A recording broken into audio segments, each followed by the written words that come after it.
Do you think it's harder or easier to review retro games than it is to review modern games? I think modern games are probably easier to review because things fall more neatly into categories. When you look at retro games, they were trying so many things that from platformer to platformer, you're getting a vastly different experience. There's single screen arcade games, there's platformers, there's shooters, there's experimental adventure games. They really were trying to push the boundaries of what video games could do. And even if they didn't always succeed or if they weren't always good, you have to take into account the unique things that each of these games brought with it. As we move on, and I'm not saying all modern games are crap, but even the best modern games have far fewer unique features in them that retro games do. They were pushing the hardware, they were pushing the envelope, they were trying to discover new things that hadn't been done in games before for the most part.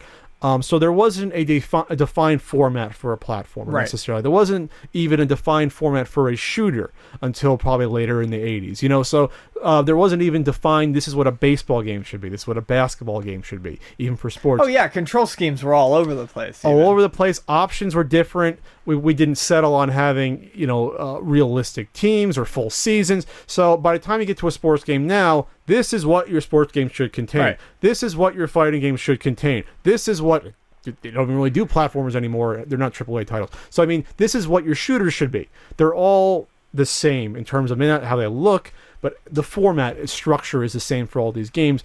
And again, for retro games, Ian's right. There was no format to these games. You were sort of jumping in, like a game like Die Hard. You can get on it for some of its issues, but that Die Hard game tried stuff that most of the NES library never tried to do. That most games never tried to do again. Exactly. Yeah. It's tough when I'm at work and people are like, I want a game that's like this. And it's like, well, I can point you vaguely in that direction, but we're still in the early days of games. There aren't a lot of copycats of this, that, or the next thing. What game before or after is like Paperboy? You can't really name them. Right. There is nothing else like Paperboy.